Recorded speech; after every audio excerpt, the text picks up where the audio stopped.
swings, mighty hit. It's there on the roofs. A massive six. শারজায় এক match হাতে রেখে series জয় বাংলাদেশের। বিপর্যয়ের মুহূর্তে আবারও ত্রাণকর্তা সোহান। দ্বিতীয় টি-20তে আফগানিস্তানকে 2 উইকেটে হারালো টাইগাররা। ওয়ানডে সিরিজের জন্য 16 সদস্যের স্কোয়াড ঘোষণা বিসিবির। প্রথমবারের মতো ডাক পেলেন সাইফ হাসান। আজ আমিরাতে যাচ্ছেন মিরাজ শান্ত সহ 5 ক্রিকেটার। এবং বিসিবি নির্বাচন নিয়ে ভিন্ন সুর মাঠে থেকে যাওয়া প্রার্থীদের। মনোনয়নপত্র প্রত্যাহার করা তামিম প্যানেল গুরুতর অভিযোগ তুললেও গ্রহণযোগ্য ভোটের আশা বাদল তানিমদের। শারজায় দ্বিতীয় টি-20তে আফগানিস্তানকে 2 উইকেটে হারিয়েছে বাংলাদেশ। 148 রানের লক্ষ্যে ব্যাট করতে নেমে সোহানের দারুণ ফিনিশিংয়ে 5 বল হাতে রেখেই জয় পায় টাইগাররা। তাতে 1 ম্যাচ বাকি থাকতে সিরিজ নিশ্চিত করে জাকের আলীর দল। এশিয়া কাপের ফাইনাল খেলার আক্ষেপ, সেই আক্ষেপ না কাটতেই আফগানিস্তানের বিপক্ষে দ্বিপাক্ষিক সিরিজ। মরুর বুকে সেই টি-20 সিরিজে অবশ্য আনন্দেই মাতল জাকের আলীর দল। দ্বিতীয় ম্যাচে আফগানিস্তানকে 2 উইকেটে হারিয়ে 1 ম্যাচ হাতে রেখেই সিরিজ জিতল বাংলাদেশ।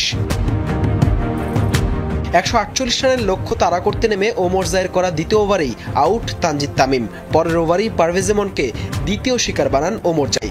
দারুণ ছন্দে থাকা সাইফ হাসানকে মুজিব ফেরালে 24 রানে 3 উইকেট হারিয়ে চাপে পড়ে বাংলাদেশ। তবে চতুর্থ উইকেটে জাকের আলী ও শামীম পাটোয়ারির 56 রানের জুটি দলকে উদ্ধার করে খাদের কিনারা থেকে। এরপর 25 বলে 32 রান করা জাকেরকে শিকার করেন রাশিদ। শামীমও যেতে পারেননি বেশি দূর। 22 বলে 33 রান করা শামীম ফিরলে 102 রানেই পঞ্চম উইকেট হারায় টাইগাররা। এক প্রান্তে নুরুল হাসান পথ দেখালেও আরেক পাশে নাসুম, সাইফুদ্দিন, রিশাদরা আসা যাওয়ার মিছিলে 129 রানেই শেষ 8 উইকেট। শেষ 2 ওভারে দরকার ছিল 19 রানের। নূরের করা 19তম ওভারেই আসে 17 রান। শেষ পর্যন্ত 5 বল বাকি থাকতে 2 উইকেটের জয় পায় টিম টাইগার্স। 21 বলে 31 রানে অপরাজিত থাকেন নুরুল হাসান সোহান।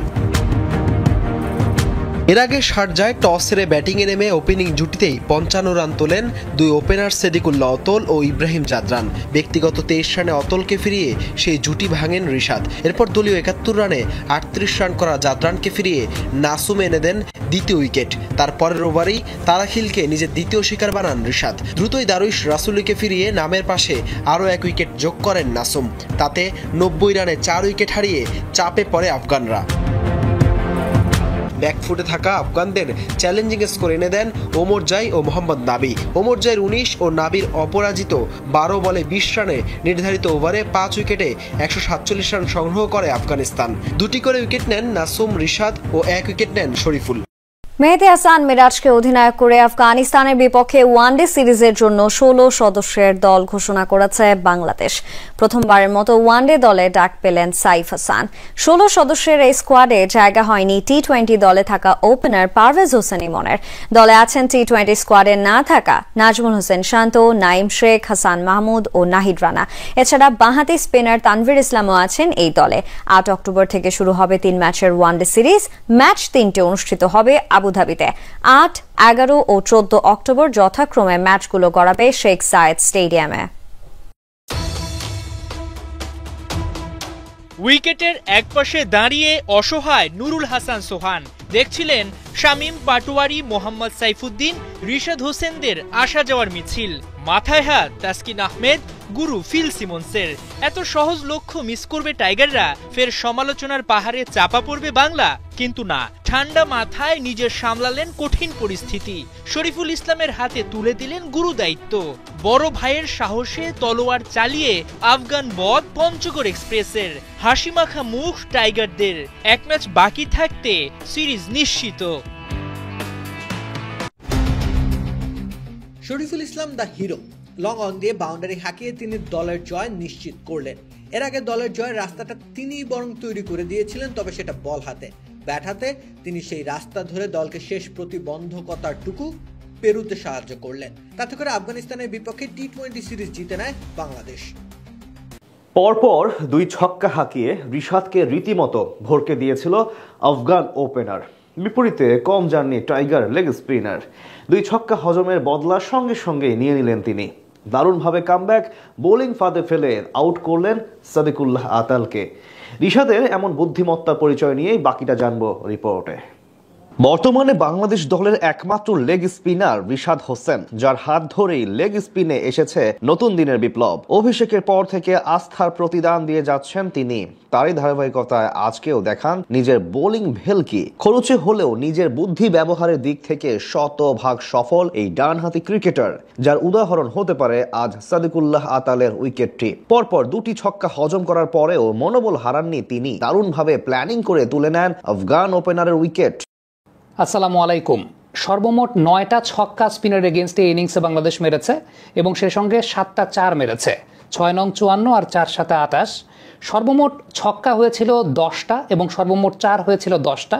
যে 10টা ছক্কার মধ্যে 9টা ছক্কা স্পিনারদের এগেনস্টে মেরেছে বাংলাদেশ এবং উল্লেখযোগ্য বিষয় 10টা 4-এর মধ্যে 7টা 4 মেরেছে স্পিনারদের এগেনস্টে। তবে একটা খুব ইন্টারেস্টিং বিষয় নিয়ে আলোচনা করতে চাই, সেটা হচ্ছে যে 10টা ছক্কা হয়েছে, সে 10টা ছক্কার প্রত্যেকটাই হয়েছে লেগ সাইড দিয়ে। 10টা ছক্কার প্রত্যেকটাই লেগ সাইড দিয়ে হয়েছে এবং যে 10টা 4 হয়েছে ওভারঅল স্পিন পেস সব কিছু মিলিয়ে যে 10টা 4 হয়েছে, সেই 10টা 4-এর মধ্যে 9টা 4ই হয়েছে লেগ সাইড দিয়ে। তার মানে শুধুমাত্র একটা স্কোরিং শট যদি আমি বলি অফ সাইড দিয়ে, সেটা শামীম হোসেন পাটোয়ারি মেরেছেন। বাংলাদেশের এই প্রবলেমটাই কিন্তু বড় মঞ্চে বলি কিংবা অন্যান্য যে সমস্ত ম্যাচ বাংলাদেশ হারে সেসব জায়গাতে এই প্রবলেমটাই হয় যে লেগ সাইড দিয়ে আসলে সবসময় রান নিতে পারে কিনা, সবসময় এক্সিকিউশনটা হয় কিনা। 95 মিটারের বিশাল ছক্কায় বলটাই হারিয়ে ফেললেন নুরুল হাসান সোহান। একাধিকবার বল হারিয়ে দলের জয় তুলে নেন। দুটো ম্যাচেই টাইগারদের জয়ের কাণ্ডারি। সবাই হতাশ করলেও সোহানকে যোগ্য সঙ্গ দেন শরীফুল ইসলাম। তাই তো শরীফুলকে সম্মান দেখাতে ভুল করেননি সোহান। আফগানিস্তানের দেয়া 148 রানের লক্ষ্যে ব্যাট করতে নামে বাংলাদেশ। তানজিদ তামিম, পারভেজ ইমন দুই ওপেনারই ব্যর্থ। সমান 2 রান করে ওমর জায়ের বলে উইকেট হারান তারা। ইমন তো বিদায়ের আগে রিভিউও নষ্ট করে যান। সাইফ হাসান ভালো শুরুর আভাস দিয়েও ব্যর্থ। তিনি আউট হন মুজিবের ক্যারাম বলে। মাত্র 24 রানে 3 উইকেট হারিয়ে বিপাকে পড়ে বাংলাদেশ। জাকের আলী অনিক, শামীম পাটোয়ারি বিপদের মুখে দলের হাল ধরেন। গড়ে তোলেন 56 রানের জুটি। রশিদ খানের বলে জাকের বিদায় নিলে ভেঙে যায় সেই জুটি। 32 রান করে ফেরার আগে রিভিউ নষ্ট করে যান জাকের। দায়িত্বশীল ব্যাটিংয়ের মাঝে হুট করে রিভার্স সুইপ খেলতে গিয়ে তালগোল পাকিয়ে ফেলেন শামীম পাটোয়ারি।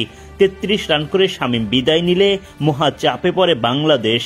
দায়িত্ব তখন নুরুল হাসান সোহানের কাঁধে। এক প্রান্ত থেকে সতীর্থরা বিদায় নিতে থাকলেও সোহান তার দায়িত্বে থাকেন অবিচল। শেষ পর্যন্ত লড়াকু ব্যাটিংয়ে দলকে এনে দেন দারুণ জয়। 1 ম্যাচ হাতে রেখেই সিরিজ নিশ্চিত করল বাংলাদেশ। শুক্রবার সিরিজের দ্বিতীয় টি-20তে আফগানিস্তানের মুখোমুখি হয় বাংলাদেশ। টস জিতে আগে বোলিংয়ের সিদ্ধান্ত নেন টাইগার অধিনায়ক জাকের আলী অনিক। আফগানদের হয়ে ওপেন করতে নেমে ইব্রাহিম জাদরান এবং সাদিকুল্লাহ আতাল দেখে শুনে ব্যাটিং করতে থাকেন। পাওয়ার প্লের 6 ওভারে বিনা উইকেটে 35 রান তোলেন তারা। বাংলাদেশকে প্রথম সাফল্য এনে দেন লেগ স্পিনার রিশাদ হোসেন। আতাল ক্যাচ দেন পারভেজ ইমনের হাতে। 23 রান করে বিদায় নেন এই আফগান ওপেনার। দলীয় 55 রানে গিয়ে প্রথম উইকেট তুলে নেয় বাংলাদেশ। আফগানদের দ্বিতীয় উইকেট তোলেন নাসুম আহমেদ। বাউন্ডারি লাইনে দুর্দান্ত ক্যাচ রিশাদের। হতবাক ইব্রাহিম ফিরে যান 37 বলে 38 রান করে। এরপর বোলিংয়ে এসে আবারও রিশাদ জাদু। এবার তিনি ফেরান ওয়াফিউল্লাহকে। নাসুম ও রিশাদের সাথে পাল্লা দিয়ে উইকেট তুলতে থাকেন। ইমনের চোখ ধাঁধানো ক্যাচে নাসুম ফেরান রসুলিকে। 90 রানের মধ্যে আফগানিস্তানের 1 হালি উইকেট বাংলাদেশের পকেটে। আফগানিস্তানকে এগিয়ে নিয়ে যাওয়া গুরবাজকে ইয়র্কারে উড়িয়ে দেন শরীফুল ইসলাম। আফগানরা একের পর এক উইকেট হারালেও ঠিকই রান তুলতে থাকেন। শেষ দিকের ব্যাটাররাও চেষ্টা অব্যাহত রাখেন। সব মিলিয়ে লড়াকু পুঁজি পায় দলটি। 2014 সালে সবশেষ বিশ্বকাপের সোনালী ট্রফি উঁচিয়ে ধরেছিল জার্মানি। মারিও গোৎজের গোলে আর্জেন্টিনাকে হতাশায় ডুবিয়ে ডায়মন্ড শাফটরা ঘরে তুলেছিল 4র্থ শিরোপা। সেই জার্মানি এখন ধুঁকতে থাকা এক দলের নাম। 2018 সালে রাশিয়া বিশ্বকাপে গ্রুপ পর্বে বিদায়। এরপর কাতার বিশ্বকাপেও একই ফলাফল। টানা 2 বিশ্বকাপে গ্রুপ পর্ব থেকে বিদায় নেওয়া জার্মানির অবস্থা এবার আরও ভয়াবহ। সবশেষ 4 ম্যাচে মাত্র 1 জয় পেয়েছে জার্মানি। কতটা নাজুক তাদের পথ চলা তা এই পরিসংখ্যানই যথেষ্ট। সরাসরি আগামী বিশ্বকাপের টিকিট পেতে বাছাইয়ে আসছে 2 ম্যাচে যে কোনো মূল্যে জয় পেতেই হবে জার্মানিকে। আগামী 10 অক্টোবর বাছাইয়ে পরের ম্যাচে লুক্সেমবার্গের মুখোমুখি হবে ডায়মন্ড শাফট। এর 3 দিন পর তারা খেলবে নর্দার্ন আয়ারল্যান্ডের বিপক্ষে। এই 2 ম্যাচের জন্য 24 সদস্যের দল ঘোষণা করেছেন কোচ নাগেলসম্যান। গত মাসে প্রথম দেখায় এই নর্দার্ন আয়ারল্যান্ডকে 3-1 গোলে হারিয়ে 3 ম্যাচের হারের পর জয়ের পথে ফেরে 4 বারের বিশ্ব চ্যাম্পিয়নরা। ডেন্টিস্টের পরামর্শ নাও নতুন কোলগেট অ্যাক্টিভ সল্ট। ইউরোপিয়ান অঞ্চলের বাছাইয়ে প্রতিটি গ্রুপের শীর্ষ দল সরাসরি 2026 বিশ্বকাপের টিকিট পাবে, আর রানার্স আপ দলগুলোকে পেরিয়ে আসতে হবে কঠিন প্লে অফ পর্ব। তাই সরাসরি মূল পর্বের টিকিট পেতে পরের ম্যাচগুলোয় জয়ের বিকল্প নেই জার্মানির সামনে। দলের সবাইকে তাই সামর্থ্যে সেরাটা দিয়ে এ 2 ম্যাচে জয়ের আহ্বান জানিয়েছেন কোচ নাগেলসম্যান। একই দিনে দল দিয়েছে 2 বারের বিশ্ব চ্যাম্পিয়ন ফ্রান্সও। জার্মানির মতো এতটা বিপদে নেই ফরাসিরা। 2026 বিশ্বকাপের বাছাই পর্বে অক্টোবরে আজারবাইজান ও আইসল্যান্ডের মুখোমুখি হবে ফ্রান্স। এই 2 ম্যাচের জন্য 23 সদস্যের দল ঘোষণা করেছেন কোচ দিদিয়ের দেশম। বাছাই পর্বে প্রথম 2 ম্যাচ জিতে ডি গ্রুপে শীর্ষে আছে ফ্রান্স। 2 ম্যাচের একটিতে জেতা আইসল্যান্ড আছে 2-এ। পরের 2 স্থানে আছে যথাক্রমে ইউক্রেন ও আজারবাইজান। লিভারপুলের হয়ে সবশেষ ম্যাচে অস্বস্তি নিয়ে মাঠ ছাড়া হুগো একিতিকেকে বিশ্বকাপ বাছাইয়ের আসছে 2 ম্যাচের দলে রেখেছে ফ্রান্স। চ্যাম্পিয়ন্স লিগের ম্যাচে গত মঙ্গলবার গ্যালাতাসারাইয়ের বিপক্ষে লিভারপুলের শুরুর একাদশে ছিলেন একিতিকে, কিন্তু পুরো ম্যাচ খেলতে পারেনি 23 বছর বয়সী এই সেন্টার ব্যাক। সেপ্টেম্বরের বিশ্বকাপ বাছাইয়ে 2 ম্যাচ দিয়ে ফ্রান্স দলে প্রথমবারের মতো ডাক পেয়েছিলেন একিতিকে। ইউক্রেনের বিপক্ষে জাতীয় দলে অভিষেক হয় তার, পরে খেলেন আইসল্যান্ড ম্যাচেও। এছাড়া প্রথমবারের মতো জাতীয় দলে ডাক পেয়েছেন যা ফিলিপ মাতেতা চলতি মৌসুমে ক্রিস্টাল প্যালেসের হয়ে ভালো পারফর্ম করেছেন। 10 ম্যাচে 4 গোল করেছেন 28 বছর বয়সী এই সেন্টার ফরওয়ার্ড।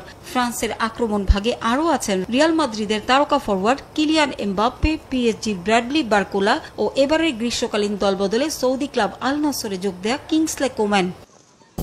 তবে ব্যালন ডিওর জয়ী ওসমান দেমবেলেকে পাচ্ছে না 2 বারের বিশ্ব চ্যাম্পিয়ন ফ্রান্স। হ্যামস্ট্রিং চোটে ভুগছেন পিএসজির তারকা ফরওয়ার্ড।